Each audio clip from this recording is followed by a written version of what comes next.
Hey everybody, welcome into another edition of the Windy City Breakdown. I'm Andy Martinez, joined by Tony Andracki and a special guest, Jordan Bastian from warm and sunny Arizona. Jordan, how are you? I'm good. How you guys doing? Doing good. Tony, you're also back, no longer in Connecticut, right? Yeah, I'm back in Chicago now, so definitely not warm, but it was sunny today, so I'll take that. It was nice to see the sun for first time in February. Yeah, and you avoided this. Well, you didn't avoid the snowstorm. You got the snowstorm in New York, so that's. I don't think you have to worry about snow out there, Jordan. I think you're good.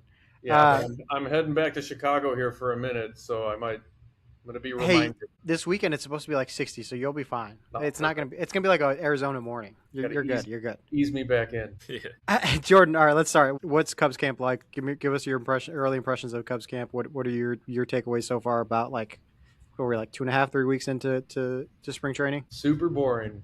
But no, we actually joked around with Jameson Tyone today about this. Patrick Mooney of The Athletic was like, has this camp been boring to you? And Tyone said, in a good way. And I think that's actually, it's boring from the side of the reporters. There hasn't been a ton of news. These guys have just sort of been in camp, working diligently, and going about the business the way a team that expects to be a playoff team and has very few roster battles in spring because it's a deep roster. I mean, it's been boring in the way a team in their position wants it to be boring. So, I'm being facetious, but it's been interesting, getting to know Alex Bregman a little bit, watching him work, and kind of seeing Cade Horton. He made his debut here today, kind of starting to look forward to things like a full season of Cade Horton after we saw what he did last year. And, Pete Crow Armstrong and how he's responded to the great season but up and down nature of his season. There's been some interesting storylines within all of that. But it's been just a very business-like camp for this Cubs team. They obviously have a very clear goal. They're very focused, and you can sense it by just the way this camp has been operating. Hey, I want to interrupt real quick. If anyone, yeah, I was going to say there was a special guest on the podcast, my daughter Juliana. She was having dinner not too far away. So just for full transparency, if you heard some screaming, some loud, that was just a 9-month-old excited to make her podcast debut. That was what I was going to say. I was going to actually say, Andy, have Juliana throw in some questions here if she has any. So yeah, she's going to want to know if you have food or anything, Jordan. Yeah, hey, my kids are a little older, but if she wants to pick my brain, I'm here. Sounds good. Go ahead, Tony. No, yeah. So baseball-wise, Jordan, I mean, one of the things that we've actually found out very recently, today as we're recording on Wednesday is, Tyler Austin's injury and expected to be out for, I guess several months with the knee injury. Can you just kind of share a little bit about that, Jordan, and how that might impact this Cubs roster? Yeah, it's interesting. The timetable was just, in Craig Counsell's terms, just months. So we don't have a firm timetable there, but obviously it's going to impact him for the opening day and foreseeable future in the first half at least. It's interesting because, as I just sort of mentioned, we came into this camp going, what are the roster battles? Is it one spot in the bullpen and the last guy on the bench, like the fourth outfielder? Well, now you have a situation where a guy who had kind of a leg up for a spot on the opening day roster as a backup to Michael Busch, maybe a right-handed bat to face lefty pitching, pinch hit opportunities, similar to maybe what Justin Turner was in last year. This guy is now out of the equation. So the right-handed bat options are a little thin. The backup first base situation is a little thin. But that's something that if they don't look externally to see what else is out there, Craig Counsell kind of said Johnny Long, if he gets healthy over this elbow issue, would obviously be an option either for the start of the season or at some point during the season. Matt Shaw said he's going to grab a first baseman's glove and get some work there just in case, this as a contingency plan. We know Miguel Amaya has played first base a little bit in the past. Craig Counsell has said Moises Ballesteros will get work at first base. So it's just sort of figuring out what's the backup plan. Obviously, Michael Busch is going to play a lot.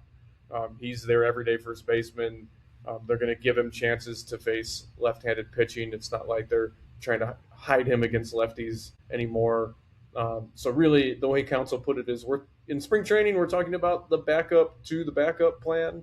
And maybe this is one area where they're a little thinner than other aspects of the roster. But that's sort of the idea right now, is just a bunch of dudes are going to try and see if they can fill that backup role at first. And maybe this opens the door a little more for that group of outfielders that are vying for that bench job there. Michael Conforto, Chas McCormick, Dylan Carlson, Justin Dean, Kevin Alcantara, all in that group.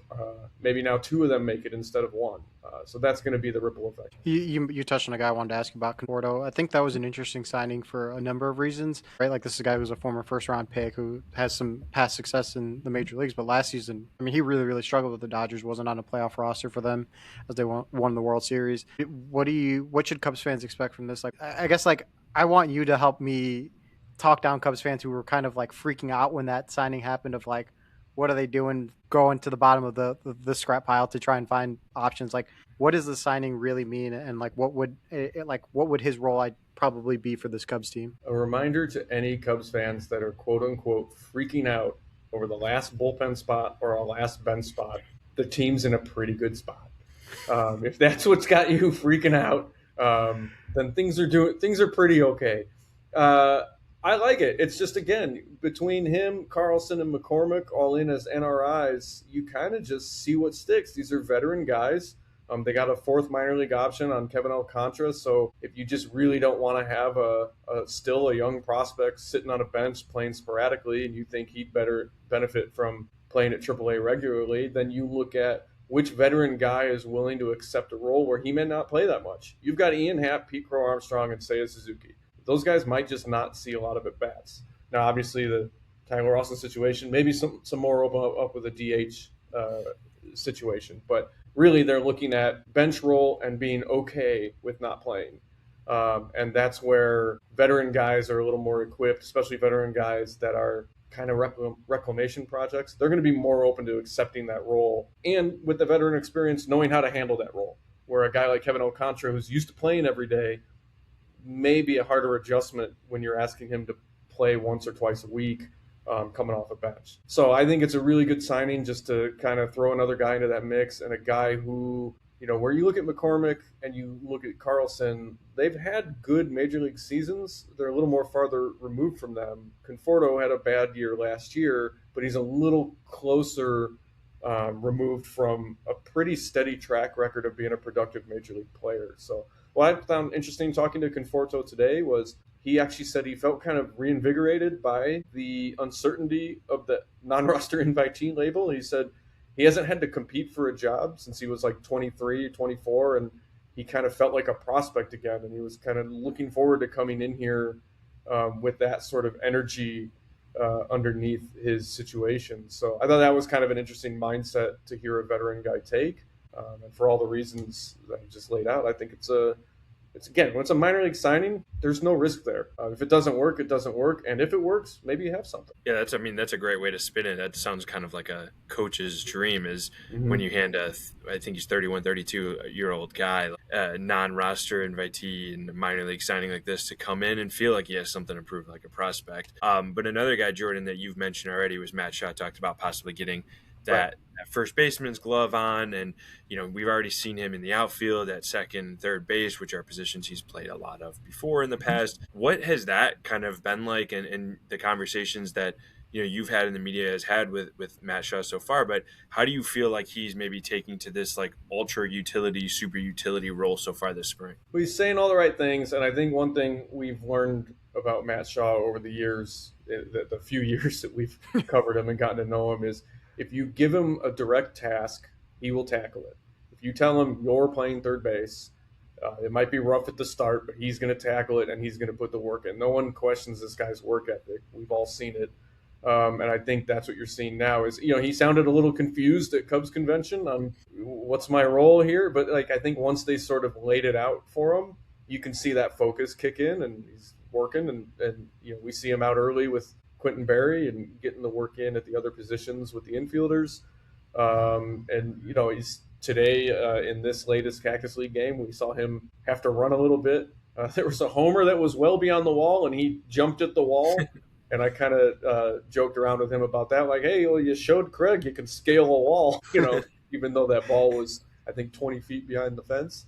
Right now it's just about experience. I thought Council put it great, which was just like they want to see mistakes right now because you don't want to have him feeling that pressure if you got to go out there and be perfect. You want him to learn from some mistakes, and you want to give him sort of the grace of understanding like it's okay if you go make some errors. Like you're learning this stuff. And one thing I brought up with him, and I asked Pete Crow Armstrong about too, was one thing that made Pete Crow Armstrong better last year when you bore down to like why his defensive jump improved was he adopted an infielder's prep step as part of his initial move in center field. And you saw it pay dividends in his jump. So talking to Matt Shaw, like he's reminded him that you don't really need to change anything. You go out there, what you were doing in the infield, Pete Crow Armstrong just adopted that in the outfield. So keep doing the footwork and stuff that you were doing as a third baseman or as a second baseman. It's more about learning how to read balls off the bat and learning the route efficiency and also just learning when to communicate,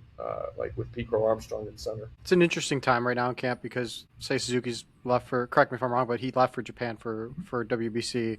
And other guys are going to start taking off. I saw today Jameson Time was making one more start than going to Team Canada. What can maybe for like Shaw or Conforto or some of these other guys, what does it mean that some of these guys are heading out to their national teams for the WBC? Like, what does it mean for camp? And what should Cubs fans expect with no Pete Crow Armstrong, no Alex Bregman, guys like that in camp for maybe a couple weeks? It's great opportunity. It's great opportunity for all those guys we were just talking about. When you have two outfielders that aren't going to be here for potentially an extended run, that gives the Carlsons and McCormicks and Conforto's time to really get action on the field and for the Cubs to take maybe a little bit of a longer, more in-depth look at them than they would otherwise be able to do. Because otherwise you're trying to get your regular guys built up for 9 innings and, hey, you're asking these veteran dudes to come in late in games. Maybe they're facing minor league pitchers instead of major league pitchers. Now you're getting more exposure to major league arms at the front end of games, and you're getting them more built up on their feet durability-wise. So they're in a better position if they do make a team and, who knows, knock on wood, anything else happens injury-wise later in camp. So, and rotation-wise, you think about, okay, Tyone's going, Boyd's going. Well, now maybe you're looking at those secondary rotation arms, the Ben Browns, Javi Assad's going to World Baseball Classic, but Ben Brown, Jordan Wicks is injured right now. Who's the other? Colin Ray is the other guy I'm trying to think of here, where needs to be that swing man who's built up behind the rotation. So gives those guys a better chance, and then also opens up more innings for relievers that they're looking at for that bullpen role, not only for opening day but for April. Those are guys they all need to evaluate. So I think the biggest takeaway here for the World Baseball Classic from the camp perspective is it just opens up playing time opportunity that wouldn't normally be there. And that also means for the young prospects too. You're going to see young prospects get opportunities in games that they wouldn't normally get in a regular spring training. We've already seen Jefferson Rojas out here, and he's been like making a really strong impression with Craig Counsell and some of the big league staff. Just getting to know this 20-year-old kid who could be a player for the Cubs in a couple years. So I think that's kind of from the camp side, the impact of the World Baseball Classic. Jordan, I had a quick follow-up because you mentioned him in the news with Jordan Wicks. Mm-hmm. What's the concern level, I guess, or is it too early with him, and what could maybe Cubs fans expect with the elbow inflammation? Yeah, I think you always sort of keep the eyebrow raised a little bit when it's elbow forearm about the early reports. You take them for what they're worth, which are right now. It doesn't seem like it's a big deal. It's day to day. Give him a couple more days, see if he can reset the throwing program. I think that's best case scenario, but right now, they said the MRI imaging showed no UCL issues, and the hope was that days, not weeks, he would be able to reset the throwing program. So timeline, we're still a month away from opening day. This is a guy that is a depth guy behind the rotation, maybe long shot candidate for a bullpen role. But really, I think when you're talking about opening day, this is a depth arm on both fronts. But yeah, I think timeline-wise is where you're maybe concerned because he's going to have to probably hit the reset button on the throwing program after being built up to this point. Jordan, I mean, one of the guys in the pitching staff, the guy that the Cubs acquired over the winter was Edward Cabrera. And, what have been your initial thoughts on him so far? I don't believe he's gotten in a spring game yet, but that's coming soon. What have you thought on that? And, what can Cubs fans look forward to with this new arm? They can look forward to seeing a nasty changeup that is like his number one pitch and is thrown harder than a lot of guys' fastballs. It's a lot of the hitters joke like they're really happy to have that pitch on their staff now, so they don't have to see it anymore. He's been really friendly in the clubhouse. You can see him jumping right in, getting to know guys. They've really slow played and been conservative with him on this spring. Part of that is prioritizing the World Baseball Classic arms so they can get built up before they head off. The other side of that is Craig Counsell says they've really tried not to throw much at Cabrera right now because he already has to get to know so many people. He's got to get to know his new coaching staff. He's got to get to know all his new teammates, facility, just everything, right? Catchers, catchers, all of that. So he said it's a lot when a new guy walks in and you have to sort of digest all of this information. So that another reason they've slow played it is we always hear these stories of like fill in the blank pitcher comes in, Tommy Hotovy and the pitching crew have all these ideas for how to get the most. Even Counsell's even said on that front, like they're kind of holding back on, hey, here's a bunch of ideas we have. They want him to really just build up the way he has, get comfortable, be healthy, get that foundation going, and then they can start mixing in more, here's some ideas we have and stuff like that. So they haven't even really been talking to us yet about like ideas for his arsenal and repertoire. It's just really been emphasizing, let this guy get to know his teammates, get comfortable, and then have a pretty routine spring training. So, I mean, we saw there was a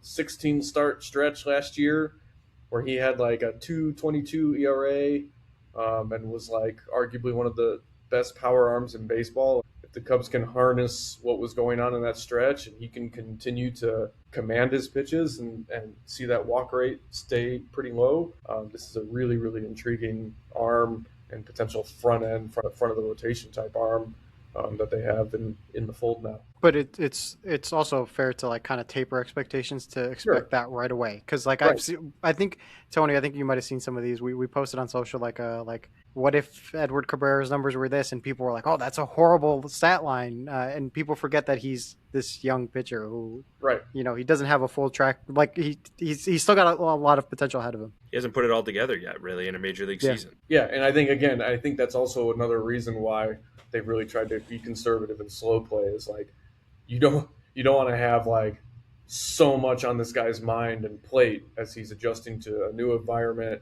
new staff, heightened expectations of a playoff team. You're the big marquee pitching acquisition. There's a lot of pressure that's already built in. So I think that's why it's really just from a human perspective, seems like they're being pretty smart about how they're handling that situation. Jordan, we're going to throw some projections at you, or some predictions rather. Have you make some, put you on the spot here. My favorite thing. I know you love these. So we have like 29 we're going to send you right now, and you're going to predict all of these things. This was not on the topics Andy sent me. This is no, sorry, we're going off script. Clear out your whole Wednesday night. Jordan, just early in camp, or maybe even guys that you haven't seen yet, who are some of the under the radar guys that you think fans should pay attention to this season that could make an impact, whether it's early in the year or maybe a little bit later as the season goes on? Throw a dart at any of the pitchers, right? The pitchers that don't make the opening day roster, if they're able to keep guys in the fold. Sometimes there's contract elements for non-roster guys, and you try and keep guys. Sometimes you lose guys, but I think it's going to be interesting to see who makes the team, who doesn't, and then just keep an eye on those guys that don't make the team but stay with the team. Think about the bullpen last year, who was in the opening day roster and what the bullpen looked like at the end of the year. Totally different, right? Brad Keller kind of opened eyes in spring, and then next thing you know, he's locking down. So again, that's not a specific answer, but I just think I would kind of clump pitchers who don't make the opening day roster. All are dark horses to be leveraged guys later in the year. It's just how that works. And then the guy that I'm just really intrigued by still I know it's kind of an obvious one, but Ben Brown. Like, Ben Brown made the opening day rotation last year. They gave him runway. You talk about like, hey, you want mistakes, you want to learn from it. Like, he went through some rough stuff in the major leagues as a starting pitcher. He showed he could step up as a reliever down the stretch. He had a pretty important outing in the playoffs as a reliever. And he's shown up in camp, and he looks. Craig Counsell was raving about how strong he looks. He's just still a very young guy. We forget how young he is still, and I mean, he's an imposing dude when you stand next to him. And if he can again kind of continue to hone that changeup, just talk to him, maybe trying to work on a sinker a little bit. If he can build out that arsenal, even if he doesn't build out the arsenal, this is a guy that could be a late inning impact reliever. And that's still important. So I've got Ben Brown kind of as my guy without a role on the team right now that I think can play a big role for this 2026 Cubs team. It's a fun one because I think that is a guy that kind of gets forgotten. I kind of like that one. Give us your bold prediction on the Cubs this year. What do you think? Andy, you know I'm terrible at bold predictions. I know you're going to be like they win. Press box. They make the playoffs. I know, that's why I want other people to roast you too. Jordan's bold prediction: they play 162 games in the regular season this year. Yeah, bold prediction. Here, I want you to know that just so you can think a little bit. Megan Montemuro was our first guest of the podcast, just to let you know in case you didn't know that, Jordan. Her bold prediction. I would have made a bold prediction that I wouldn't have been your first guest. So you were right. Exactly. She said that her bold prediction was that the Cubs would make the World Series. See, I don't think that's that bold. Really? Why not? Okay, then why not? Why not? Why is it not bold that the Cubs will make the World Series? They made the playoffs last year. They were one away from the NLCS with a run team built around run prevention, and that plays in the playoffs. Pitching and defense, squeezing the other team in that way, just plays in the playoffs. And if you keep making the playoffs with that formula, offense is going to come and go, but presumably if you have the pitching and you have the defense, you should be there. So I think probability would make them a good bet I shouldn't say bet, a good pick to make the playoffs. But a bold prediction, I was going to say, I don't know if it's even bold to say like Cade Horton wins the Cy Young because he was almost the Rookie of the Year. I think should have been. That's a great bold prediction. Rookie of the Year last year, and in the second half, for the injury, he was leading baseball in ERA. If he can pick up where he left off, I think he could be right in that mix.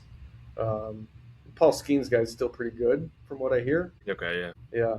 But Cade Horton had a better ERA in the second half than Paul Skeens. So, there's a chance. If you're going to say bold prediction, I think that would be one. I think that fits for sure. And even along those lines, Jordan, who makes the opening day start for the Cubs? And I know it's largely ceremonial, but you can kind of even expand on it. And who are the first three pitchers out of the gate for that opening opening series of the regular season? Yeah, I had a recent newsletter where I think I ranked all the five guys based on their likelihood. I put Cade as the number one, just sort of partially because it is ceremonial, and he was such a story last year in the second half. Maybe they don't get where they were without him down the stretch. Obviously, he didn't pitch in the playoffs, but he was just such an important thing.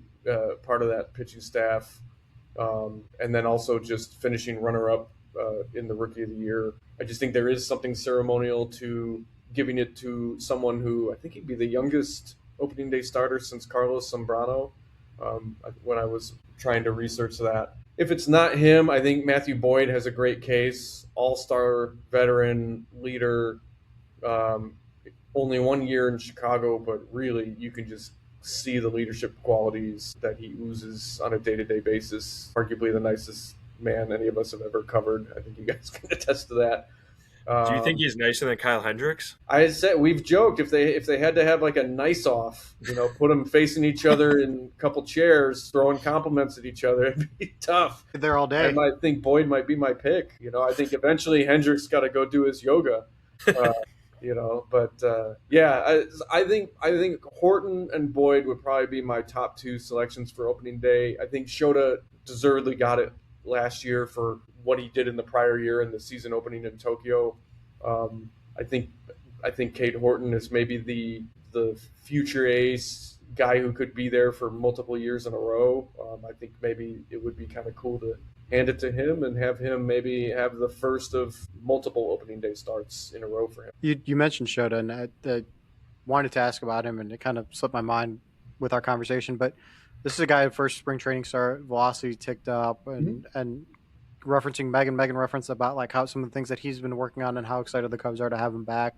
What are your early impressions? What was that first start like watching him? And I guess like what could Cubs fans expect just to expand and make a big deal of one spring training start? Yeah, I think Craig Counsell called it a big deal. He said, I think it's a big deal. Shota kind of echoed that, and just like he got a little confirmation that the work he's been doing over the offseason and through spring training, like that's a number on the board that says what you're doing is working. And so I think it is a big deal just in terms of like, we just got some evidence that Shota's in a really good place. Now, as you just mentioned, like velocity is not Shota's game, it's deception. But if he can have a few ticks up off last year, I mean, last year he was down to like 90. If he was hitting 91, 92, he was really reaching back. He didn't have the lower leg strength. His hamstring issue caused like a subtle chain reaction that impacted him down the stretch. And as he was trying to hunt for velocity, he was losing command, and then he was giving up more homers. And so I think being able to stop game competitive environment and focus on what he was trying to focus on over the offseason and carried into the spring, it just seems like he's physically in a really good place. So yeah, like I said, I think it's just like evidence on the board that backs up that what he's doing behind the scenes is already paying off. We'll see how it tracks for the rest of spring, and if that translates, command is obviously the most important thing for him. All right, Jordan, one more prediction for you before we let you go. You said you don't think it would be that bold for the Cubs to make the World Series this year. So predict the win total for the 2026 Cubs season. Let's see. They went 83, 92, 96. Okay. Trending up. 96. Okay. Trending up. That's interesting. I think this is a slightly better team overall. I think Cubs fans especially, have like kind of forgotten just how dominant Kyle Tucker was in that first half, and I think the ripple effect that had on Pete Crow. That's what I'm kind of curious of. Like, they got a lot of wins in the first half because of that. Like, they don't have that this year. And I know Alex Bregman's a big upgrade at third base, and it's going to be a nice addition. But like, I think that's a big missing piece going into this year. I like the depth behind the main options better this year. When things that's fair fell apart, I think we saw the rotation in shreds late in the season. I think they're guarded against things going wrong better. The fact that you have Matt Shaw, who I think, so it's kind of to your point, like you're wondering, okay, where does the uptick in production come? It feels more spread around the diamond. If you're thinking, okay, Bregman's a step down from Tucker offensively 1-to-1, but we've got Moises Ballesteros, who we don't really know a lot about as a major leaguer, but we saw some pretty intriguing stuff. Can Michael Busch take another step forward? Can Pete Crow Armstrong be consistent? And maybe he doesn't hit 30 homers, but maybe he's a better offensive hitter from game 1 to game 162, and it raises the floor of his overall production. Does Ian Happ, do what he does every single season? Is Miguel Amaya healthy all year and raising the floor? So I think what you lost in losing Kyle Tucker, I think, has the potential to be sort of distributed throughout the entire lineup, and it's not as sexy or flashy as having that one guy. But Jed Hoyer and Carter Hawkins have really built a team that the whole roster is pretty strong, and I've covered teams where it's super top heavy, and if one of those guys at the top goes out, the team's spinning its wheels, and I think we saw a little bit of that down the stretch last year when Pete's offense kind of cratered and Kyle Tucker was out.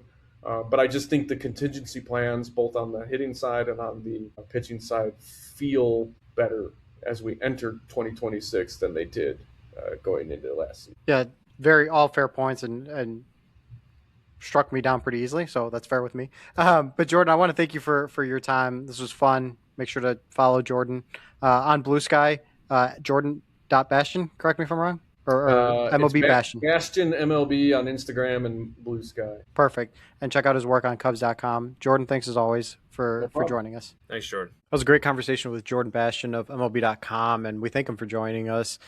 Tony, I do want to start too. If you're watching this on YouTube, or if you're listening and you're like, "Where's Kyle? Why didn't we give Kyle a date?" Kyle's under the weather. He'll be back next week. But I just wanted to give transparency. I was thinking about it during our conversation with Jordan. I'm like, I should tell people where Kyle is, but that's okay. I thought one thing that was interesting that Jordan mentioned was just about how he doesn't think it's a bold prediction that the Cubs make the World Series. Yeah. And I know we kind of went back and forth on it, him and I think it's a very bold prediction because, like, yeah, Jordan's 100% right in saying, like, there's a lot more cover on this Cubs team. Like, they're more prepared for some of the breaks. But I'll keep harping on it until I see in season otherwise. Like, I really think the Kyle Tucker departure, especially the Kyle Tucker from first half, I think is going to have a big impact. So, and I truthfully don't think they're better than the Dodgers, like that they would be able to beat them in a 7-game series. And yes, they were 1 game away from reaching the NLCS last year, but I think they win maybe at most a game against the Dodgers in the NLCS last year. And I don't think they're at the point where they can win it.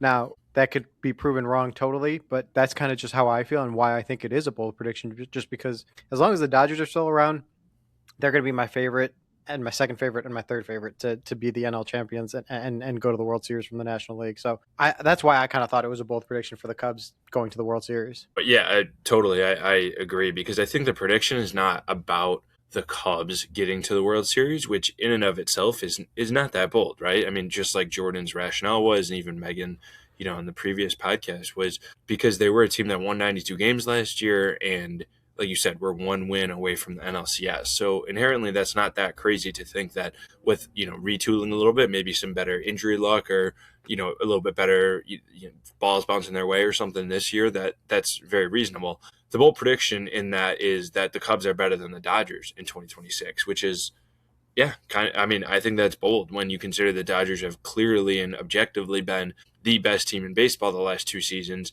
and then basically didn't lose anybody this winter and added Kyle Tucker and Edward Diaz. Yeah, right. And so they said they got the number 1 free agent on the market in Kyle Tucker, the number 1 free agent relief pitcher closer on the market in Edward Diaz. So like they just clearly made themselves better. I mean, I forget the exact stat, but it's like they paid more in luxury tax last year than like 12 MLB teams did on their whole roster, which is only going to further be true in 2026.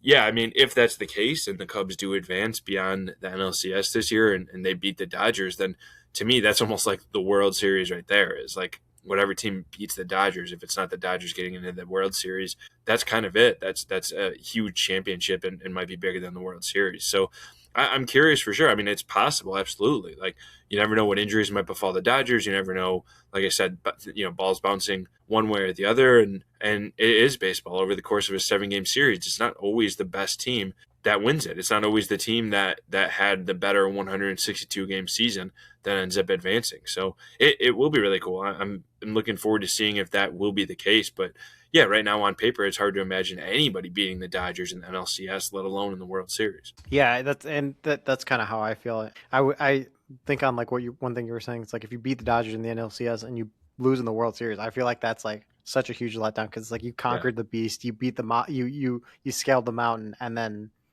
you lost the big one. That's how I feel. And I know, like, that's no disrespect to the Blue Jays, who are good, or any other AL team that might come through, but that's just kind of how I would feel if that's kind of how it transpired. Another thing too that I thought was just interesting talking with Jordan was just kind of the bench spots and how it's kind of, it went from, a week ago we had Megan on this podcast and it's like, oh, there's really no question marks except for that last bench spot. And now with the Tyler Austin news and so it's like just what's transpiring with the WBC and everything, it's a little bit more of a question mark of what's going on with the bench. Yeah, it is. And I think Austin being out for several months is a big factor. He was a guy who has had some success in the big leagues before. It really, I think Jordan even mentioned it, seemed like he was taking over that Justin Turner role of being able to play first base and DH and be the right-handed complement to Michael Busch and to anybody really, even in the DH spot. And can mash lefties, just be a right-handed power bat. So that can be a little bit of a big loss. I mean, we're still talking about the 24th, 25th, 26th guy on the roster. And yeah, I think, there's interesting aspects of it. Michael Conforto is a lefty, so it's not a 1-for-1 replacement if Conforto makes the team over like a Tyler Austin. And I don't know exactly who that backup first baseman would be. Jordan threw out a bunch of names, including Moises Ballesteros, but yeah, I think it's definitely one question I have that kind of bears watching over the next, I guess, 4 weeks here before the regular season starts is who fills those last couple spots, because as we talked about before, I think it was last week or 2 weeks ago, like Dylan Carlson is a really, really intriguing name. The fact that he's only 27 and former top prospect with a good pedigree, like these guys are interesting. Conforto is a guy who had a down year last year for the Dodgers, and but a couple years ago and for several years prior was a very talented guy who is clearly above average as an offensive performer and could fit in, around the outfield and at DH as another veteran left-handed bat. To me, I feel like Conforto is sort of like insurance for Ballesteros, where if Ballesteros is not, because he came late to camp because of visa issues, and he's also just a young player. If at any point Ballesteros struggles, Conforto might be the guy that steps in and is the left-handed DH bat. And being a veteran, like I just think his signing makes a lot of sense to me. But yeah, I am with you that like to see who would kind of replace Austin 1-for-1 is going to be one of the questions I have over the next few weeks. Yeah, and the bench spots, especially with a team like this where it's like 1 through 9, you're pretty set, aren't too important. But as we've seen, there's times where like if your third baseman isn't performing, like, and I don't think that's going to be the case this year when you have Alex Bregman, but like going back to last year where Matt Shaw was your third baseman, but he was struggling, and then you had to go to your bench, you had to go to John Birdie. Justin Turner played some third base even down the stretch. The bench spot does become important, right? Or if there's an injury or if someone goes on the 10-day IL or whatever happens, like those bench spots are still important. And I think it does become interesting when you have Conforto and Dylan Carlson, because then, yeah, it's either Ballesteros or Matt Shaw playing first base if Michael Busch can't play or if something happens. Or, I mean, there's going to be stretches where he's going to be playing a lot, and maybe you face maybe you're playing the Braves in a tough stretch and you get Chris Sale. Do you really want Michael Busch facing Chris Sale in that situation? And I'm just using him as an example because that's the first lefty that came up. But like these are situations that come up throughout the course of the season that's when the bench becomes important. That's when the bench spots become crucial, or you play matchups late in game. And so these spots aren't be all end all. Like I don't think they're not going to make the playoffs or they're not going to make a deep run because of whether or not Michael Conforto makes the team or if he makes the team. But I think it's still important in terms of like, do they win 95 games or 94 games? And I think those are the margins that they're looking at, because it goes from, we saw what the Brewers did, and we've talked about the Brewers, but it goes from hosting in the NLDS, being the home field advantage in the NLDS, which ended up being a big thing against the Brewers, or being on the road. Like that's where those margins are, and that's why it's important. Yeah, and I think it's a big deal too, because like if you have the potential to get that bye and not play in the wild card series, like the Brewers had, like was a huge deal, because I mean the Cubs played very well against the Padres, but they're still one bad mistake, one wrong move away from not even advancing out of the wild card round. Right. It's such a crapshoot, and also the fact that they did host and it was at Wrigley Field. Had that series been in San Diego, maybe it goes completely different ways. Yeah, I mean, I agree with you that like when it comes down to it, it is going to be everybody on the roster 26 deep, but really 30 deep, 35 deep, 38 deep, whatever it is over the course of a year. I don't think they're going to get to 69 like they did in. Was that 2021? Yeah. I don't think that's going to happen again, but like, if so, I don't think we'll be talking about World Series as much, because that will mean that there were a ton of injuries and things kind of went sideways for the Cubs. But yeah, definitely something that bears watching. And I will say too, I mean, those kind of end of bench guys are maybe the easiest and things to pick up at the trade deadline or mid-season. Yeah. You never really know. I mean, thinking how much the roster changed, and especially the bullpen, but even like the bench and stuff changed. John Birdie was a non-factor. There's DFA midway through the year. Yeah.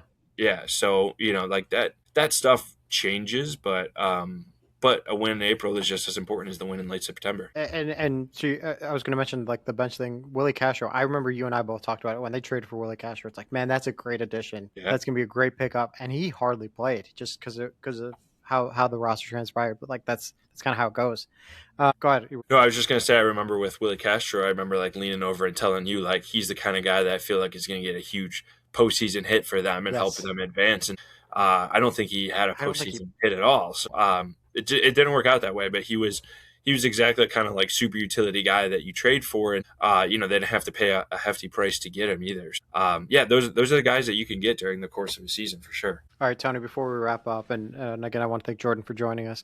What are you keeping an eye on? Not Cubs, not baseball related. What are you keeping an eye on lately? Now that the Olympics are over, especially. Yeah, I mean, I think for me, it's the Bears and what's going on with the stadium in Indiana. I think for me, that would bug me. I think to be in Indiana and to be called the Chicago Bears, and I know it's no different than the New York Giants and New York Jets playing in New Jersey, and they're not technically New York, or San Francisco playing in what is it, Santa Clara, and Yep. They're not in San Francisco. Like all of that is just weird to me, but like that, especially being from here and growing up in Chicago, I know Hammond is just over the border, and it to some people it'd probably be easier to get to than even Soldier Field or Arlington Heights or Naperville or whatever. But yeah, that would be weird.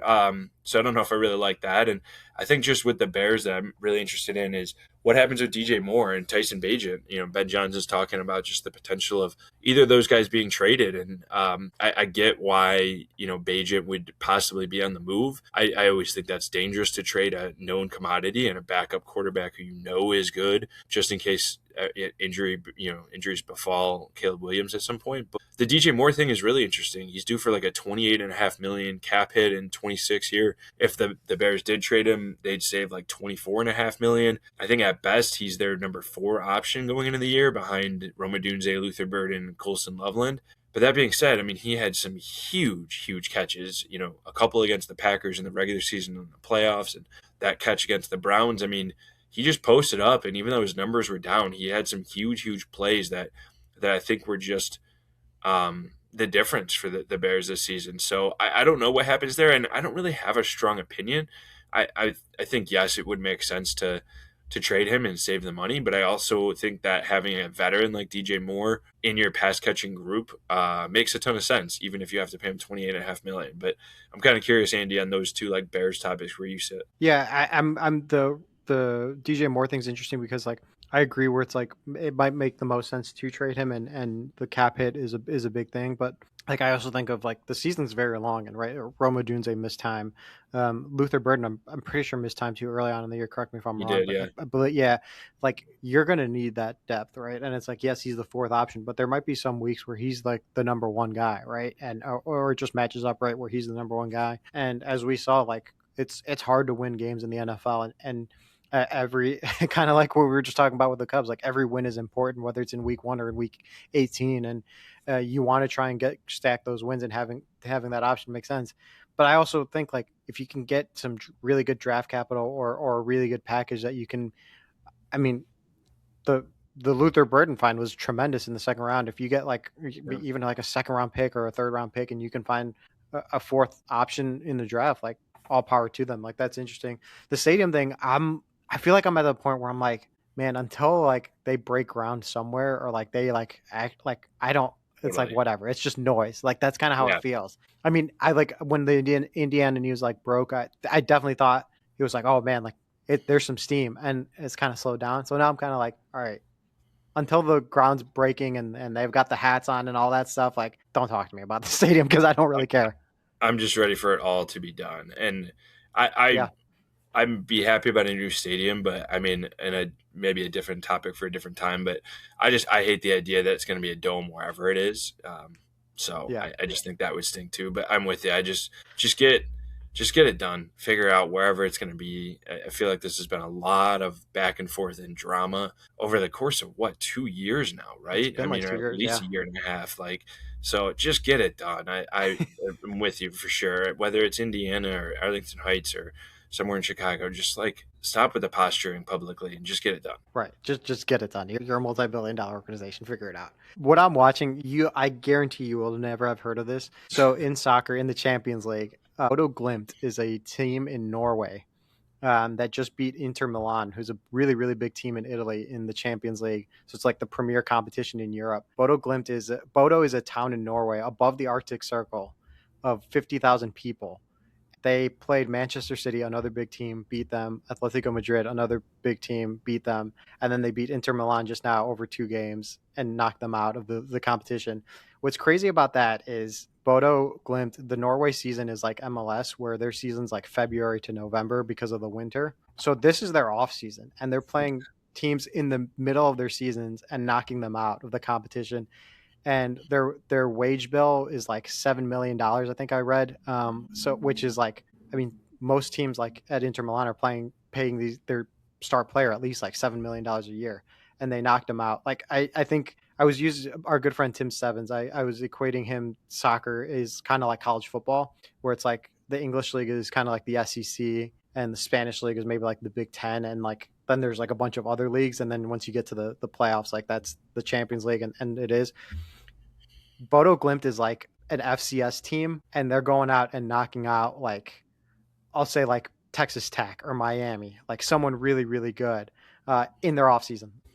They're playing a whole different season, and they're knocking them out. It's a tremendous story. They're advancing to the next round, and their season's about to start up. It's just a fun story. And yeah, like they had a huge snowstorm because, again, they're above the Arctic Circle.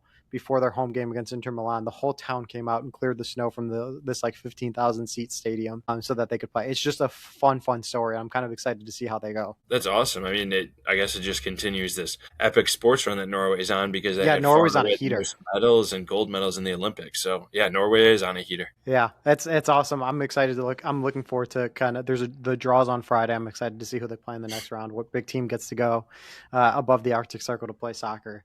Right. But that's fun. I'm excited. I'm looking forward to that. I'm also looking forward to seeing what goes on with the Cubs here the next week as we see news changes very quickly, and what we talk about next week.